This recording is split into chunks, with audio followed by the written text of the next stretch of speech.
On July 1st, 2024, the University of Texas and Oklahoma will officially join the Southeastern Conference. Hello, everybody, and welcome into an emergency edition of the 3 Tech Pod. I'm Mitch Mason. In fact, it's such an emergency edition that Trey nor Garrett could join to react to this tonight. So we will react to it in more full detail as a unit on Monday morning's podcast, but we knew that we had to get something out to address what's going on to help you understand the different pieces that are at play. So I'll react to that in a very short fashion here on this one. Head over to our Twitter, to our Instagram at 3TechPod for more coverage. We're retweeting just about everything that we know on the subject as news breaks. But at this hour, Texas and Oklahoma have officially agreed in principle. It still has to be ratified by both school boards to leave the Big 12 Conference for the Southeastern Conference early.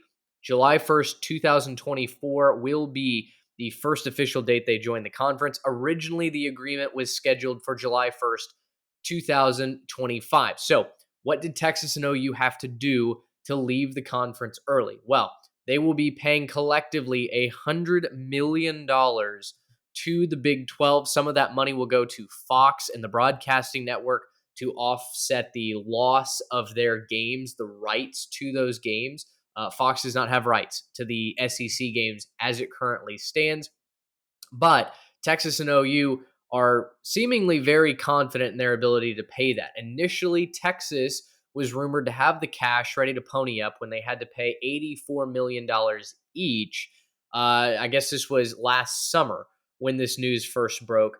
That was the original 2025 agreement, but Oklahoma did not have the ability to pay that. Now, what's changed? Well, they're kind of banking on future revenue coming in from a new agreement with the SEC. Today, they also were talking about in the news that Greg Sankey distributed $47 million to each of the SEC schools. It was a total profit for this athletic calendar of well over $700 million. So cash, not an issue in the Southeastern Conference.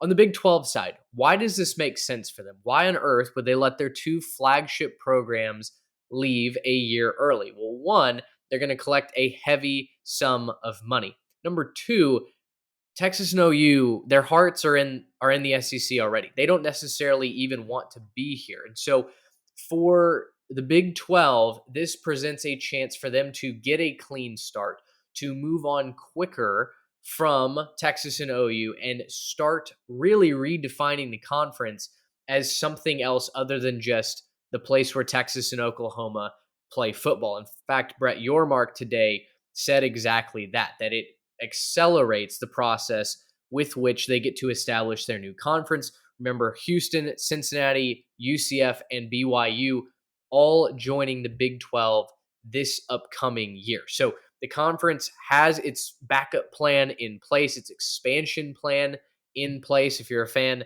of one of those four schools, no offense made to you at all. And for Texas and Oklahoma, the draw is obvious.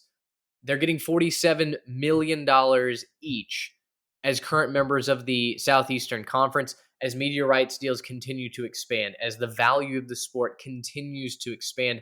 That number that gets distributed to each school is only going to increase. So Texas and OU feel very, very confident in their ability to recoup that money relatively quickly. Statement from Commissioner Greg Sankey in the SEC on the Oklahoma and Texas membership. This is from the SEC's official Twitter account. It says, quote, "The Southeastern Conference learned today of the decision by the Big 12 Conference to alter the membership exit date for the University of Oklahoma and the University of Texas. We are continuing our preparation for this membership transition, and we look forward to welcoming the conference's new members and moving into our future as a 16-team league." The statement goes on to say, quote, "The presidents and chancellors of the SEC previously voted with unanimous approval to accept the application of Oklahoma and Texas to join the conference on July 1, 2025, and have now authorized the conference office to proceed with facilitating the transition of Oklahoma and Texas to become full members of the Southeastern Conference on July 1, 2024. You wonder what the schools have to say about this, as this news seemingly broke out of nowhere. Just a few days ago, The discussion was, and it was in fact reported by The Athletic, ESPN, everybody that covers this sport, that the deadline for Texas and OU to renegotiate their way out of the Big 12 had really kind of passed. It had reached a critical mass. No deal got done. And it was reported that Texas and Oklahoma would be staying the full term until 2025. Obviously, that changed today when both schools agreed to pay $100 million to the conference and, as I mentioned, some to the TV network. The University of Texas, their president, Jay Hartzell, put this out via the official Twitter account of the Texas Longhorns. Quote, "We've always been committed to fulfilling our contractual obligations to the Big 12. The collegiate athletics landscape has continued to evolve rapidly, and working together to accelerate our exit produce benefits for all parties. The Big 12 has been a respected partner for nearly 3 decades, and we look forward to a final season of spirited competition with our friends and rivals. I appreciate Commissioner Yormark's and Chairman Chauvinek's thoughtful approach and collaborative work towards a solution that prioritizes the best interests of all institutions," end quote. So it really does seem like this move is equitable on both sides. I don't know that this is a power play by Texas and Oklahoma. I don't think that this is the Big 12 kicking them out to the curb a year early. On the Texas and Oklahoma side, and I would love to hear from Texas and OU fans that are out there, how excited are you to join the Southeastern Conference? Oklahoma had a down year in 2022. There's no doubt about it, but the recruiting remained elite, and the progression of this football team certainly seems like it's headed in the right direction under Coach Venables. For Texas, it's a much more rosy future in this final year in the Big 12.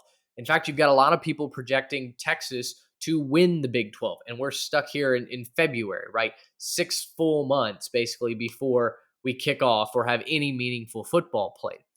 For Texas, they had a lot of positives from last season. The defense looked like it could be legit, like it was a few pieces shy of being a top 10 defense that's competing for a conference title and for a college football playoff berth.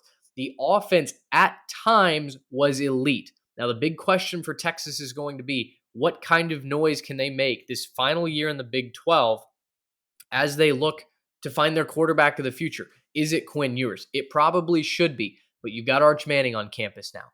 And right or not, the Boo Birds and the naysayers are going to be out in force early if Quinn struggles. So I think for Texas fans, you're hoping as you make your run into the SEC in 2024, you found your quarterback.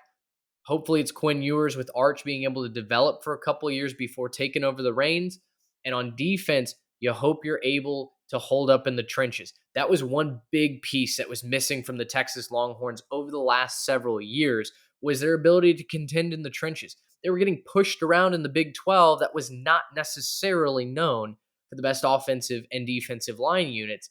Since Steve Sarkisian came in, he's prioritized the offensive line.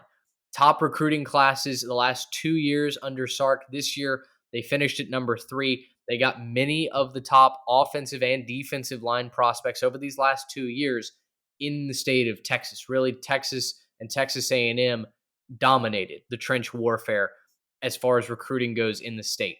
For me, Texas is set up not only to make a run in their swan song final season in the Big 12, but also be set up for success in the Southeastern Conference.